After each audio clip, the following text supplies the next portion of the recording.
భద్రాద్రి కొత్తగూడెం జిల్లా పినపాక నియోజకవర్గానికి చెందిన బీఆర్ఎస్ పార్టీ మాజీ ఎమ్మెల్యే రేగా కాంతారావుపై కాంగ్రెస్ పార్టీ నాయకులు, మహిళా నాయకురాలు చేసిన అనుచిత వ్యాఖ్యలు సమంజసమేనా అంటూ టీఆర్ఎస్ పార్టీ సారపాక టౌన్ అధ్యక్షులు కొనకంచి శ్రీను తీవ్ర ఆగ్రహం వ్యక్తం చేశారు.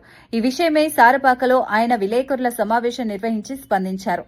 ఈ సందర్భంగా కొనకంచి శ్రీను మాట్లాడుతూ అగ్రనేతల ఆదేశాల మేరకు టీఆర్ఎస్ శ్రేణులు సామరస్యంగా నిరసన కార్యక్రమాలు చేపడుతుంటే కాంగ్రెస్ పార్టీ నాయకులు కావాలనే రెచ్చగొట్టే ప్రయత్నాలు చేశారని ఆరోపించారు. అబద్ధాల మీద కూర్చొని వాళ్ళ కేసీఆర్ గారిని తిడుతున్నారు మీ నాయకుడు.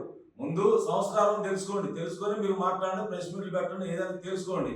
ఒక ఉద్యమ నాయకుడు ఈ తెలంగాణ తెచ్చినటువంటి నాయకుడిని పట్టుకొని ఇవాళ ట్రెక్చర్ మీద ఉన్నాడు, రేపు మార్చికి పోతాడని చెప్పేసి భాష మాట్లాడింది నువ్వు, ఇష్టమైనట్టు మాట్లాడింది మీరు. అలాగనే పార్టీలు మానకుండా మీరు ఎప్పుడు ప్రెస్ మీట్ పెట్టినా 10 సంవత్సరాలు ముఖ్యమంత్రి చేసి 10 సంవత్సరాలు మా నాయకుడు ఎమ్మెల్యేగా చేసిండు. అతన్ని పట్టుకొని మీరు నోటికొచ్చిన మాట్లాడుతున్నారా? ఇవాళ అధికారం మీకుంటది, రేపు ఇంకోళ్ళకి వస్తుంది.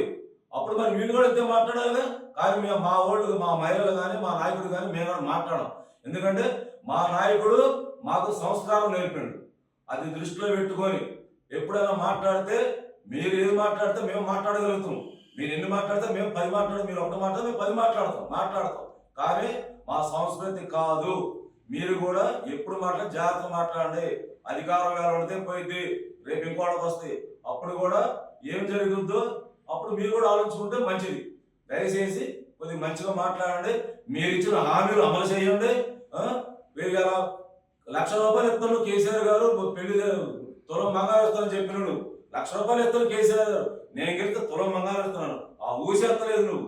ఆ ఊసెత్తకుండా నువ్వు అధికారం నుండి నువ్వు వాగ్దానం చేసినటువంటి వాగ్దానాలు అమలు చేయి. అప్పుడు మా నాయకుడు కానీ, మా కేసీఆర్ గారిని, మా కాంతారావు గారిని కానీ తిట్టాలి మీరు. కానీ మీరు ఏం చేయకుండా దొంగ అన్నట్టు మీరు మాట్లాడుకుంటే అది తప్పు. ఇవాళ అధికారం వచ్చి ఆల్రెడీ 3 సంవత్సరాలు పడుతుంది. మా ఉంటే 1 సంవత్సరం పడుతుంది మీ అధికారం. తర్వాత మీ అధికారం మీద తర్వాత ఏంటో పరిస్థితి మీరు ఒకసారి ఆలోచించుకోండి. దయచేసి మీరు మాట్లాడడానికి మా బీఆర్ఎస్ పార్టీగా మేము తీవ్రంగా ఖండిస్తున్నాం.